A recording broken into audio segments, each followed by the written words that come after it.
अध्यात्म विज्ञान कोई धर्म या संप्रदाय नहीं है, ये स्पिरिचुअल साइंस है जो कुदरत के कानून पर आधारित है। ये विज्ञान पूरे ब्रह्मांड के सभी रहस्यों को उजागर करता है और जीवन के सभी पहलुओं को समझने के लिए एक नई दृष्टि देता है। इसी को आर्ट ऑफ विजन कहते हैं, दुनिया को देखने की एक नई दृष्टि, जो अध्यात्म विज्ञानी परम पूज्य स्वामी श्री कमलेशानंद जी के निर्देशन में सनातन सत्य का अनुसंधान कर हमारे जीवन को प्रकाशित करे। जय सच्चिदानंद। इंटरेस्टिंग प्रश्न पूछता हूं, बड़ा सुंदर प्रश्न है कि मूर्ति का भगवान और जिंदा भगवान, देखिए सारे विश्व पर दृष्टिपात करो तो कितने मंदिर भारत में, असंख्य मंदिर है। सबकी प्राण प्रतिष्ठा करके अपने अपने भगवान को बिठा करके और फिर लोग कई कई वर्षों तक वो उनकी उपासना करते अपनी अपनी विधि से और प्राप्त करते हैं। प्राप्ति का लक्ष्य होता है, कामना करते हैं, वो हो गया हमारा मूर्ति का भगवान। और आप कहते हो, दादा भगवान कहते हैं कि जिंदा भगवान तुम्हारे भीतर है, तुम बाहर कहां ढूंढ रहे हो? तो कृपया मूर्ति का भगवान और जिंदा भगवान क्या देता है, कौन सा ज्यादा लाभदायक है? हालांकि प्राप्ति की बात नहीं कर रहा हूं, लेकिन फिर भी एक व्यवहार दृष्टि से बात करता हूं। दो धाराएं चल रही है, उपासना की धारा और निर्विचारता की धारा जो अपन कर रहे हैं। कृपया दोनों का डिफरेंस बताइए और ये डिफरेंस बता करके अपनी अपनी विधि हम किसी कटाक्षी करते हैं, लेकिन इस मानव जीवन में सबसे ज्यादा क्या लाभदायक हो सकता है दोनों में से, वो कृपया बताइए। बहुत सुंदर प्रश्न है और ये लोगों के ध्यान में रहना चाहिए। बहुत बड़ी बात है। एक चेतन भगवान और दूसरा माना हुआ सांप्रदायिक भगवान। एक भगवान की हिस्ट्री है और एक भगवान शाश्वत है, जिनकी हिस्ट्री नहीं होती है। एक भगवान की पूरी हिस्ट्री कुदरत ने बनाई है और एक भगवान खुद ही परमानेंट है, जिसको कोई बना सकते नहीं है, और दोनों का अस्तित्व समाज में रहेगा। क्योंकि आखिर धर्म है, वो आध्यात्म की ओर जाने का एक रास्ता है। और इसीलिए जब ह्यूमन लेकिन मानव की जब बिगिनिंग होती है तो उसका जन्म जंगलों में होता है, एक जंगली व्यक्ति की तरह। इनके लिए न कोई सोसाइटी है, न कोई रूल्स एंड रेगुलेशन है, और न ही कोई प्रकार का आहार विहार, लाइफ, रिस्पॉन्सिबिलिटी और हिताहित का कोई ज्ञान है। तो जंगली अवस्था में से थोड़ा अपग्रेड आके वो ह्यूमन बनता है और ह्यूमैनिटी को बिलीव करता है कि इंसान दूसरे इंसान को हेल्प करे। वो आगे जाके उसको लगता है कि भी मैं हेल्प तो करता हूं, अच्छी बात है, मगर मेरे को और ज्यादा सुविधा चाहिए लाइफ में, तो उसके लिए पुण्य की जरूरत है। और पुण्य की प्राप्ति के लिए जो मैं प्रयास करूंगा, इससे पाप भी हो सकता है, तो उसके लिए प्रायश्चित भी होना चाहिए। तो धर्म ने पाप, पुण्य और प्रायश्चित का मार्ग बताया और पुण्य के लिए पूरा फॉर्मेट बताया, और फॉर्मेट को फॉलो करके पुण्य बनाओ, और अपनी अपेक्षाओं को पूरा करने के लिए जब आप गलत रास्ते पर चले जाते हो तो पाप बंद हो जाता है, तो उसको अगर भुगतान नहीं करना है तो उसके लिए प्रायश्चित बताया। यानी मानव समाज के उत्थान के लिए ये सामाजिक और धार्मिक धर्म की स्थापना हुई, नेचुरल संजोगों के अधीन, क्योंकि ये जीवन जीने का एक स्टेप है, आगे बढ़ना है, मगर प्रत्येक स्टेप की भी एक वैल्यू होती है जिसके ऊपर पाव रख के हम आगे जा सकते हैं। भले ही वो हमारा अंतिम डेस्टिनेशन नहीं हो, मगर स्टेप तो जरूर है। अगर 10 स्टेप की सीढ़ी है, उसमें से बीच के 8 निकालेंगे और पहला और 10वां रखेंगे तो हम नहीं पहुंच पाएंगे। तो कहने का मतलब ये जरूरी है, स्टेप सब जरूरी है।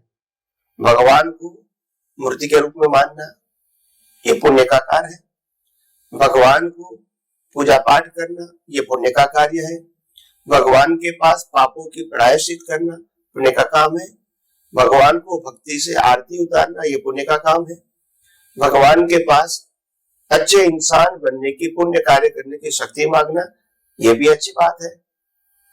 और इसके अलावा भगवान की भक्ति में लिप्त हो जाना और थोड़े समय के लिए संसार को भूल जाना ये भी अच्छा है। मगर इंसान की जो सोच होती है वो क्यों रुक जाती है, आगे नहीं बढ़ती है?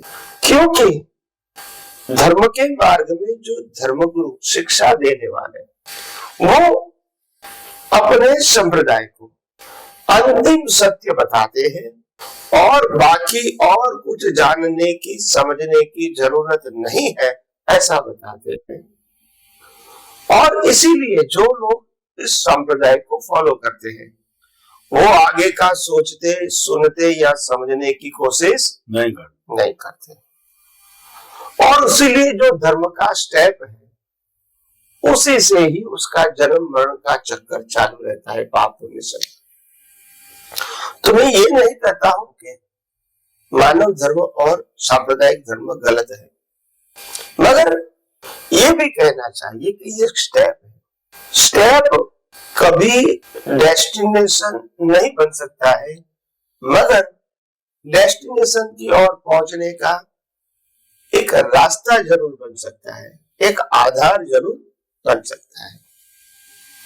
ये बताना चाहिए हर धर्म वाले जो अलग अलग प्रकार की बात करते हैं वो क्यों अलग अलग प्रकार की बात करते हैं। क्या जानबूझ के करते हैं? नहीं। जिस महापुरुष ने ये मार्ग दिखाया, उस महापुरुष जिस रास्ते पर चला वो रास्ते का अनुभव लोगों को बांटा और बाद में अंतिम सत्य तक पहुंच गया। मगर अंतिम सत्य तक पहुंचने के लिए एक ही रास्ता नहीं है, डेस्टिनेशन एक है, रास्ता अनेक है। और इसीलिए सभी महापुरुषों ने अपने अपने अनुभव का रास्ता बताया अंतिम सत्य को पहुंचने के लिए। अभी कहेंगे कि रास्ते में फिर तो इतना डिफरेंस क्यों आ गया, तो एक एग्जाम्पल से मालूम हो जाएगा। जैसे हिमालय की टोच पर जाना ये हमारा डेस्टिनेशन। भारत में से भी बहुत सारे रास्ते हिमालय की टोच के ऊपर ले जाता है, नेपाल के अंदर से भी ले जाता है, चाइना का कोई एक्साइटिंग का हिस्सा है वहां से भी आप नेपाल हिमालय जा सकते हैं, भूटान से भी जा सकते हैं।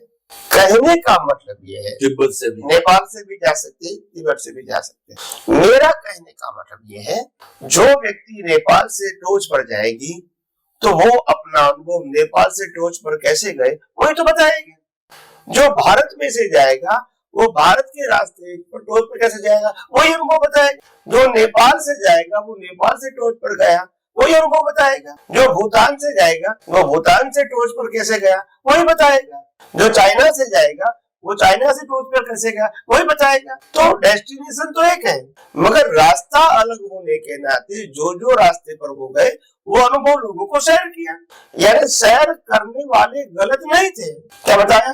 गलत नहीं थे, मगर ये रास्ता है, डेस्टिनेशन नहीं है, वो बताना उनकी परंपरा में लोग भूल गए हैं कि ये रास्ता बताया है, डेस्टिनेशन तो हमारा सबका एक ही है।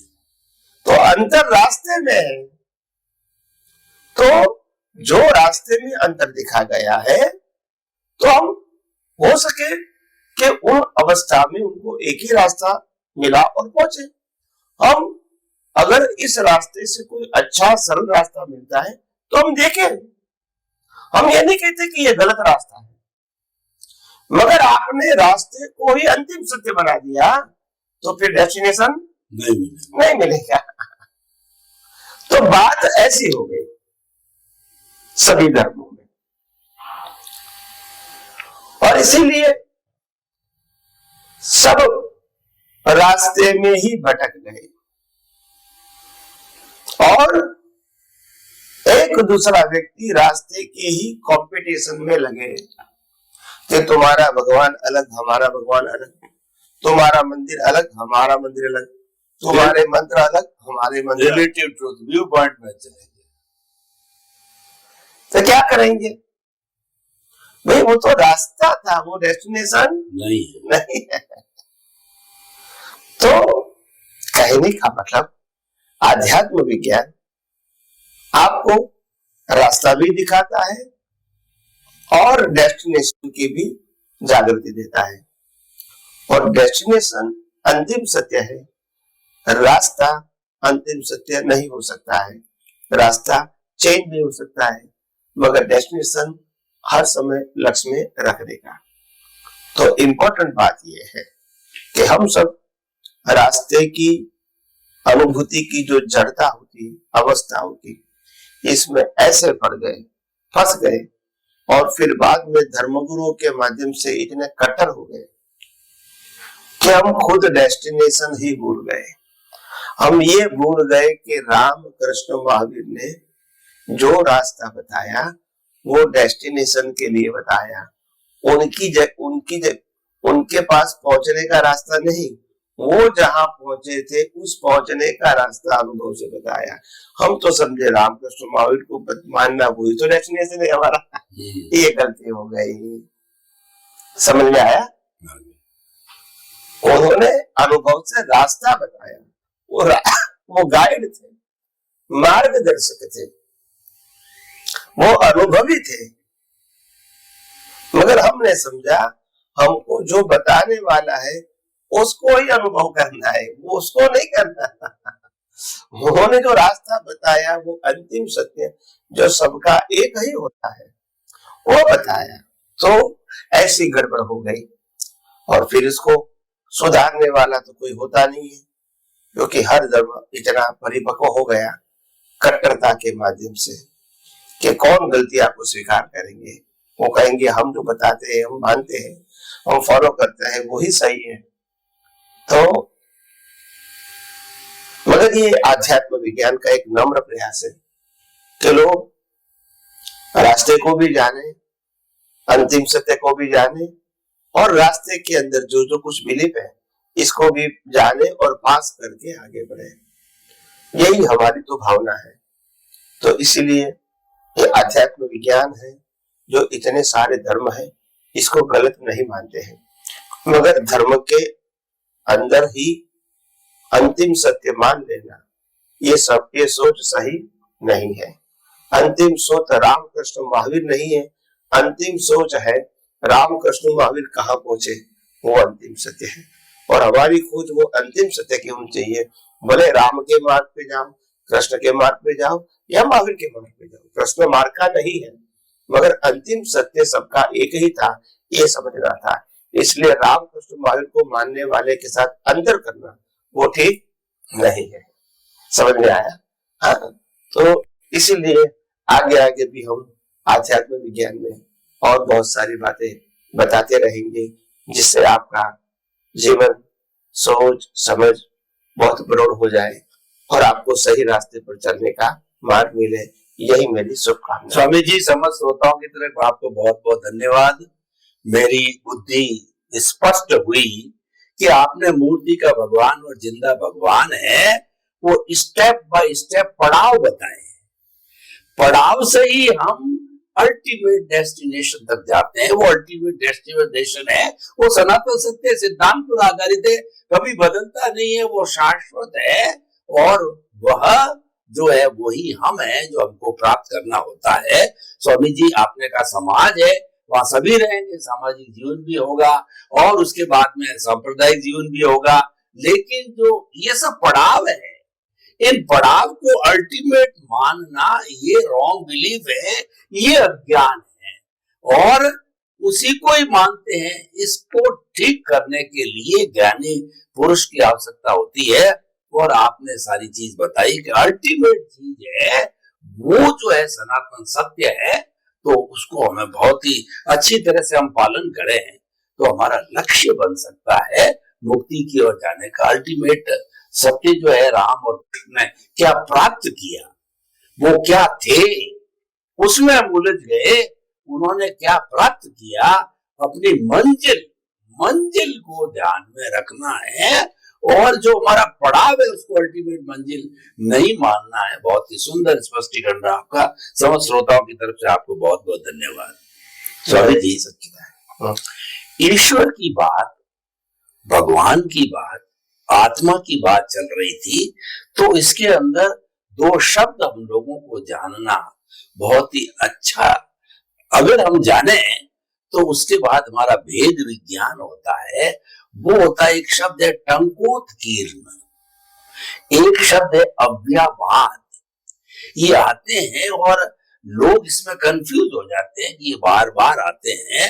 और एक आपने बताया विज्ञान जो है स्वरूप, घन स्वरूप और एक विज्ञान स्वरूप, ये सब आत्मा से जुड़े हुए गुण हैं। तो इनको अगर हम जानते हैं तो भेद विज्ञान पैदा होता है, जड़ और चेतन का क्षीर नीर प्राप्त होता है। तो कृपया इनको थोड़ा सा परिभाषित करके बताइए ताकि कि हम अच्छी तरह से समझ सके इन आत्मिक गुणों को।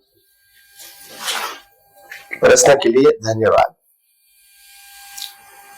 सबसे पहले टंकोत्कीर्णवत्, वो टंकोत्कीर्णवत् जो सत्य है उसका कहने का मतलब ये है कि चेतन और जड़ दोनों पैरेलल है और दोनों कभी मिक्स नहीं होते हैं।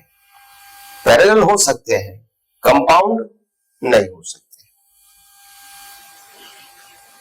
तो दोनों का अस्तित्व होना ये कोई कंफ्यूजन की बात नहीं है। दोनों अलग ही रहेंगे हर अवस्था में, जड़ चेतन कभी एक नहीं होंगे। तो उसके लिए शब्द बताया टंकोत्कीर्ण, ये तीर्थंकरों का मूल शब्द है। और अगर लौकिक भाषा में उसको एग्जाम्पल के रूप में समझा जाए तो पानी के अंदर अगर तेल डाल दिया तो तेल और पानी मिक्स नहीं होगा, क्योंकि दोनों का जो एग्जिस्टेंस क्वालिटी है, फंडामेंटल क्वालिटी, वही डिफरेंस है। तो पानी में तेल मिक्स नहीं होगा, पानी के ऊपर तेल तैरगा और घुलनशील। हाँ, तो ये टंकोत्कीर्ण शब्द का मीनिंग है, यानी जड़ और चेतन कभी एक नहीं होगा, साथ होगा मगर एक नहीं होगा। और दूसरा शब्द आपने बताया अव्याभाद स्वरूप। तो जो जड़ है और जड़ की प्राप्ति, जड़ की अवस्था की प्राप्ति, ये बाधा पीड़ा स्वभाव वाली होती है। मिलता है, नहीं मिलता है, मिलता है फिर चला जाता है, तो उससे सुख दुख की अनुभूति होती है। ये अवस्था की बात है। जब आत्मा की बात करेंगे, आत्मा की क्वालिटी की बात करेंगे, आत्मा के अस्तित्व की बात करेंगे, तो उसमें तो अवस्था है नहीं, अबाधित, इसीलिए उसको अव्याबाध कहा, यानी उसमें बाधा पीड़ा नहीं होगी, सब कुछ परमानेंट निरंतर है। तो ये शब्द लाइक ईगो के लिए हम बाधा पीड़ा वाली अवस्था में इन्वॉल्व हो जाए या अव्यापाद स्वरूप में इन्वॉल्व या अटैच हो जाए, इसी के लिए दोनों है। मगर हमको इन्वॉल्व कहां होना है, अटैच कहां होना है, वो इंपॉर्टेंट है। जहां अटैच होगी वो आपका अनुभव होगा। तो इसीलिए ये टनकोट कहने के बाद ये अव्ययभाज्य स्वरूप बताया और विज्ञान स्वरूप। फिर आपने तीसरा शब्द बताया विज्ञान स्वरूप और विज्ञान घन स्वरूप। आत्मा के अलावा शरीर का कॉज एंड इफेक्ट और पूरे कुदरत का संचालन, ये साइंटिफिक सर्कमस्टेंशियल एविडेंस है और वो आत्मा की हाजिरी से होता है, वहां प्रोसेस नहीं है। इसीलिए आत्मा है वो विज्ञान घन स्वरूप है जिसके बाद